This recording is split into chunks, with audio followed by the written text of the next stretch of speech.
বঙ্গ বিজেপির লক্ষ্য বিধানসভা নির্বাচনকে টার্গেট করে আগেই প্রচার শুরু করেছে।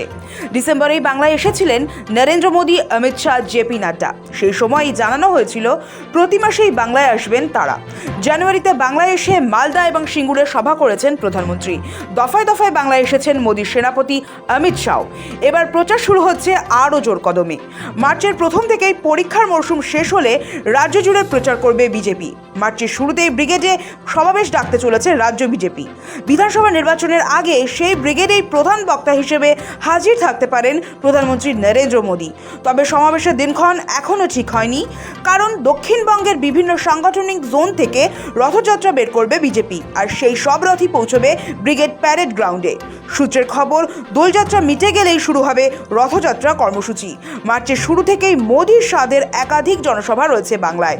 তবে কলকাতা জোনের ব্রিগেডেই জনসভা করতে চাইছে বিজেপি। ব্রিগেডের সভায় জমায়েতে দক্ষিণবঙ্গের একাধিক জেলাকে নিয়ে আসা হবে। একই সঙ্গে শিলিগুড়িতেও মোদীকে নিয়ে একটা বড় জনসভা করানোর পরিকল্পনা রয়েছে গেরুয়া শিবিরের। এদিকে চলতি মাসের মধ্যেই বিধানসভা ভিত্তিক প্রার্থী তালিকা জেলাগুলি থেকে নিয়ে দিল্লির কাছে পাঠিয়ে দিতে চায় রাজ্য বিজেপি। জেলা থেকে প্রতিটি আসনের জন্য 3টি করে নাম দিয়ে মোট 294টি আসনের জন্য প্রার্থী তালিকা জমা পড়বে রাজ্যে। কিছু ক্ষেত্রে একাধিক নামও থাকতে পারে। এছাড়া কেন্দ্রীয় বিজেপির তরফে বিভিন্ন এজেন্সি যারা সমীক্ষা করে, আরও কিছু নাম পাঠাবে তারা, কিংবা তাদের সমীক্ষার সঙ্গে জেলা পার্টির তরফে আসা নামগুলিও মিলিয়ে দেখা হবে। মার্চের দ্বিতীয় সপ্তাহ থেকেই কয়েক দফায় প্রার্থী তালিকা ঘোষণা করতে পারে দিল্লি। শনিবার বঙ্গ বিজেপির কোর কমিটির বৈঠক অনুষ্ঠিত হয় সল্টলেক বিজেপি দফতরে।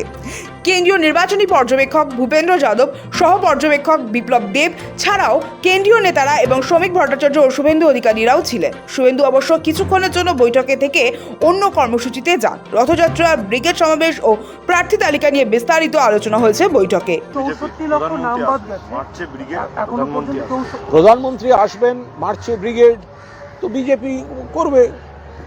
শুভেন্দু আর সুকান্তরা বলবে ব্রিগেড চলো, দিলীপ ঘোষ বলবেন ব্রিগেড থেকে ফেরো। এই তো ওদের ব্রিগেড। 4টে লোক হবে না, এপাশ ওপাশ, ওই রাজ্য সেই রাজ্য থেকে বাস ভাড়া করে এনে ব্রিগেড।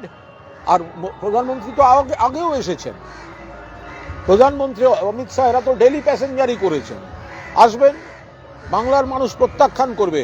যত বেশি করে এই নরেন্দ্র মোদী আর অমিত শাহরা বাংলায় এসে তৃণমূল বা বাংলার বিরুদ্ধে কুৎসা করবেন, হুমকি দেবেন, তত বাংলার মানুষ একজোট হয়ে no vote to BJP, vote for Trinamool Congress পাঠিয়ে দিয়েছে দিল্লিতে।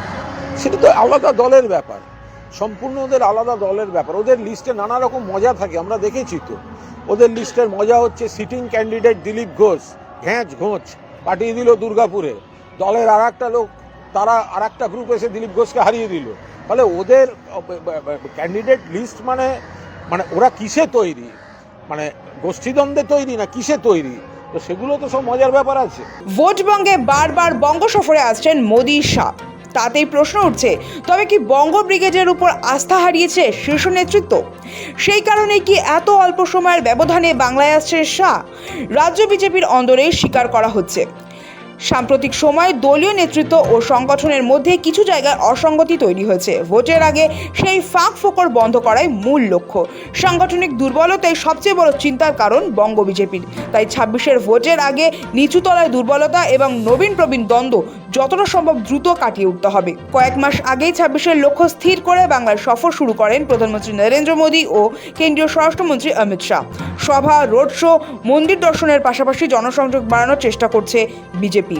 মূল লক্ষ্য বাংলার মানুষের মন বুঝে সেই অনুযায়ী রণকৌশল সাজানো। সৌভিক সান্যালের রিপোর্ট, সময়, কলকাতা।